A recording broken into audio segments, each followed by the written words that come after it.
Hi Taurus, this video is for Jupiter in Sagittarius, which is a transit that is beginning on November 8th of 2018 and continuing until December 2nd of 2019. This video is for Taurus Sun and Taurus Ascendant.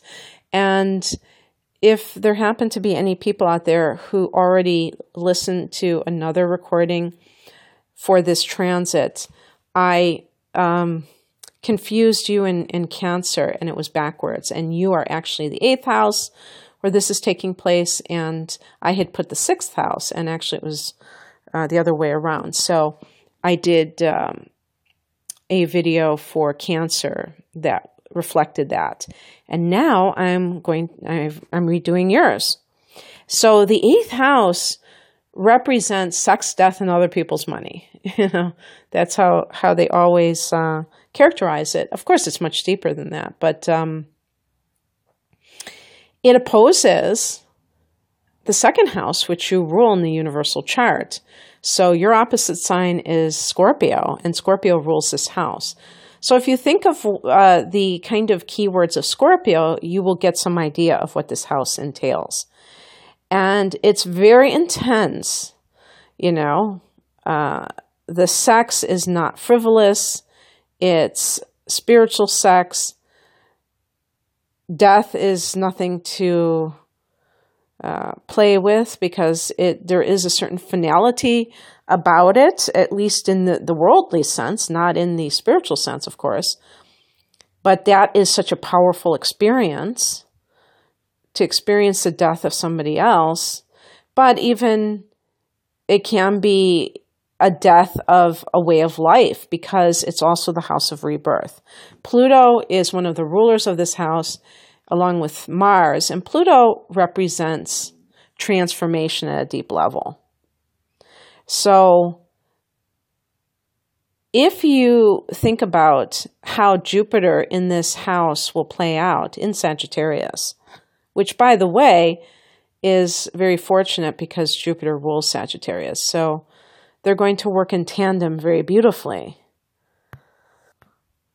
But you have the opportunity, Taurus, to really transform your life at a deep level so that it enhances your whole rest of your life.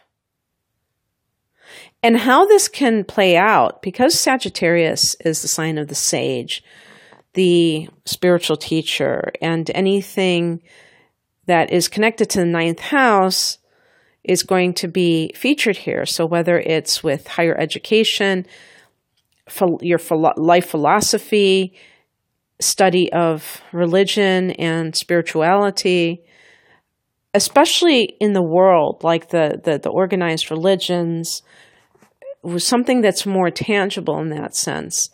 The dogma of these religions, the philosophy that you live by in life, and even foreign travel, these can create a rebirth in you. Perhaps you're living in your homeland and you long to go somewhere else because you feel like it would be an incredible reboot, and you really want to do it. Maybe you'll get the opportunity to.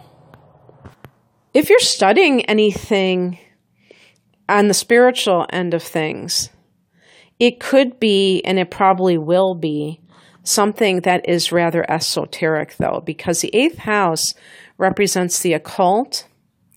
And so it's going to be the secrets of existence, like why are we here? And the 9th house is more about the organized information along these lines. So we think about things in a very abstract sort of way, and then the 9th house seeks to answer those questions with a system of ethics, you know, a body of information or dictates from one particular sect or another particular sect, and they tell us, you know, why things are the way they are based on their own belief system. But just the actual questioning of it all is 8th house. And also the occult, like astrology, the tarot, I'm not like a huge fan of the word occult because it kind of sounds creepy and, scary, forbidding, or forbidden and forbidding. I think that was the word I was looking for me. That can be something that you turn to and that you prosper from. So some of you may already read cards and you just do it for your friends and family, or you do it for yourself and you kind of harbor this desire to do it. Well, Jupiter can blow that up so that you're doing it for other people far and wide, Jupiter is the planet of luck and expansion. So you could have a lucky break when it comes to these subject matters. One of the big ones is shared resources. Now, as I said, you rule the second house, the opposite house, and your resources tend to be what you earn by the sweat of your own brow, as well as your possessions. In the 8th house, it is you and the other person, and commingling of possessions and resources. So your spouse may get a boost to their income, and that indirectly affects you. And it could be that it's a great year for getting loans. The 8th house is about loans and financial aid, and these kinds of things can go quite well. So if you need it for a business, if you need it for, buying a house or something like that, it could come through.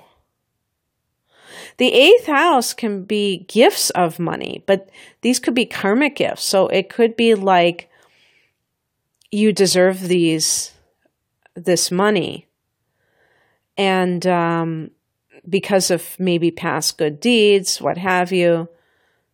The 8th house, though, this is one of those things that need to be addressed, is that this is a powerhouse, because Pluto and Scorpio is about power sometimes, and money can be used to manipulate, because this can be the house of manipulation.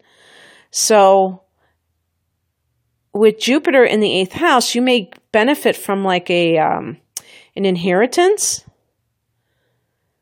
but you have to be careful that you don't get sucked into any kind of power play with others, because that could also be magnified. Where these kinds of issues where other people, greed comes into the picture and all that nasty stuff.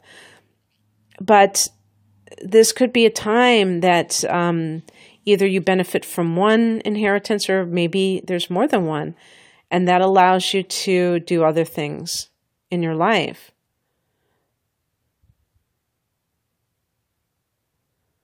You will be lucky in this time period, Taurus, if you reinvent yourself.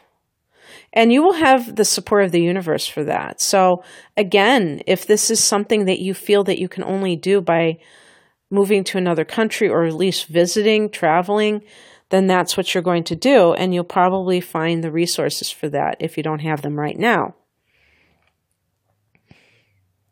You may feel like your life has gone as far as it can where you are, and you need to visit some other place, maybe far, far away, to distance yourself from others and have your own space so that you can, I was going to say die, but I mean figuratively, and be reborn. And this could even connect with maybe yoga training, teacher training, where you go to Bali, or you go to Thailand, Chiang Mai, or wherever they go, or India. And it's like maybe you're just planning to do it as a vacation, and it becomes this incredibly transformative experience on multiple levels. Now, it wouldn't be a complete video if I didn't talk about the 8th house and shadow, because this is the house where things below the surface that we do not want to acknowledge, like our jealousy, our hate, come, alive and have to be integrated. Scorpio is a sign that is always the first thing you say that they're intense, which is kind of a cliche by now. But there's a truth to that, because Scorpio is to me at least, a very extreme sign, an all or nothing type of an energy. And therefore, Scorpios, like a Scorpio sun or a Scorpio moon, tend to be complicated in their personality and their emotions, because there's a lot going on there.